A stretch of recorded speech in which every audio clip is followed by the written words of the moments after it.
implementation process. Yeah. And I want you to be honest with me, because this is a area that I really want to shine some light for people who might experience this. What was that implementation process like for you? Um, so, again, I want to say I do think that it was a success overall, and we can expound upon that later. The process was messy, Drew. Hmm. And that was due in part to our lack of knowledge, right? So in our implementation, I served as product owner, right? And so Hmm. I'm currently still in that role Hmm. for our firm. Um, which I like that we chose an operations person to serve as product owner for the firm. I think that was the right thing to do, especially like I said, because we are that support department driven model. But you know, it was just a huge learning curve all the way around. And of course, as we geared up for go live last August, I feel like out of my mouth constantly came, I wish I would have known, I wish I would have known this, I wish I would have this and that. And that's fine. But some of the things I wish I would have known. I wish I would have known the full plate of objects and services that Litify itself did provide, because I think we tried to reinvent some wheels we didn't need to. Hmm. I also think we tried to work with some wheels that we just didn't need to, right? We could have said, well, let's scrap this. We'll save that for later. It's not important. It's not going to jive with the operations of Dudley DeBosier naturally. It won't be value added. So it was an enormous learning curve. And I think, I said this at LitiQuest last year. To be successful in an implementation of Salesforce, the firm itself must take responsibility for understanding Salesforce and Litify. Must.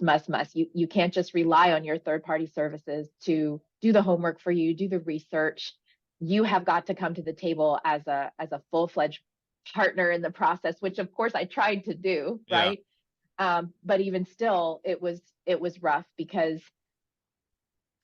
there's just so much to learn. Again, it was successful. We went live and didn't have to take any steps backward. Yeah. But yeah, I definitely, just doing all the education on, the trailhead, and that did not properly prepare me for what the implementation was going to be. And even as chief operating officer, or at the time director of operations, there's just no amount of internal discovery that we could have brought to the table that would have prepared us, I guess, properly in my No. mind. But I did my best. Yeah, no, I hear that, and I'm sure that it was super challenging. So you did go live, and Mhm. I know, I've experienced that a few times myself. So give me a picture of what that first month was like, and then you're now 6 months later. So then, what does that sort of path look like? And then Yeah. after that, we'll talk about what the next year might look like. Okay. So I'll just back up even a little bit further. So the summer before, so we went live on August 22nd last year, and the summer prior to that, was really heavy on training to the best of my ability per department, per user group, essentially. There was just no amount, I think, of training that could have made it just a perfectly seamless process. Hmm. Getting the attorneys to the table for training was a challenge, right? And we're a large firm. We're spread out over 7 different office buildings in 6 different cities, and so that was a challenge, right? That could take a whole other podcast to talk about the training Yeah. aspect of Salesforce and Litify for a firm that has been traditionally fragmented and on older types of software or less powerful. Hmm. So challenge in and of itself. Now, so 1 month in, it took us a couple weeks to get our bearings to really start processing settlements at the same speed and volume as we had before. But I considered that a win, to be a weekend and the first week processing settlements was a huge win, and I think one that doesn't get enough praise. Yeah. We had issues, with speed and volume at which we were processing medical records and things like that through the system. That really kind of set us back for longer than a month. It's taken me a long time to get that particular department back up to speed. But Drew, first month we were processing settlements. We were answering a lot of questions that weren't, they weren't crisis types of questions, right? Hmm. There was nothing like totally broken or crazy. It was really just depending on how in depth that user or how seriously that user had taken their training for their department, there were just a lot of unknowns and people were afraid. And when I say afraid, they were afraid to click the save button or afraid to click the new button or afraid. And it was interesting just saying like, hey, just work in the system. It's reliable. It's there. If you get an error, just call me, you know. Yeah. But there was just a lot of anxiety. And so 1 month in, that was the bulk of our day. And I'd say it probably took us 3 months, Drew, to stop feeling like the Litify team here at Dudley DeBosier and then our partners at Banjax were really stressed. It was really hard the first 3 months. And then now 6 months in, we all feel excited because we're at a different phase. We're at and again, operations continued at Dudley DeBosier. There was not a break in that, but now we're at a phase where the things popping into the Litify team inbox are suggestions or questions, or maybe why did this happen to me? And we never find anything super scary. We always find, oh, this is why. We can answer that question and we can push you on to how to do it differently next time.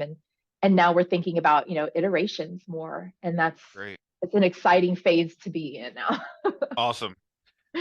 Yeah, I see that kind of as the emotional roller coaster of implementation, because you have at the beginning in the sort of sales phase, you have really high hopes of what's possible. Then you go Yeah. through the go live, which can be just wild. Uh Yeah. so many concerns. And then as you start to get over the hump, you start to think again about those things that you were thinking about of what is possible, what can we do? So it's good. It's good to hear you sort of recap that. The That last is thing a perfect description of the valve. That's the the perfect the roller that's coaster, yeah. exactly what we went through. And I think it's good for people to know that that is the case, so that when they're at the bottom of it, they know that okay, it is going to get better. This is par for the course. I don't know if I told you this, but I spoke to someone who went through a 7-figure implementation at a major company with one of the biggest implementation partners out there. I think it was a $50 million implementation. And so you might think that at that size that they wouldn't deal with that level of chaos. But that $50 million doesn't buy you a perfect go live. What it buys you is they brought therapists and therapy dogs up to the operation to comfort people as they went through the process. That's what you get. So I think, I can believe that. yeah. So it's universal. It's universal. There's no getting out of it.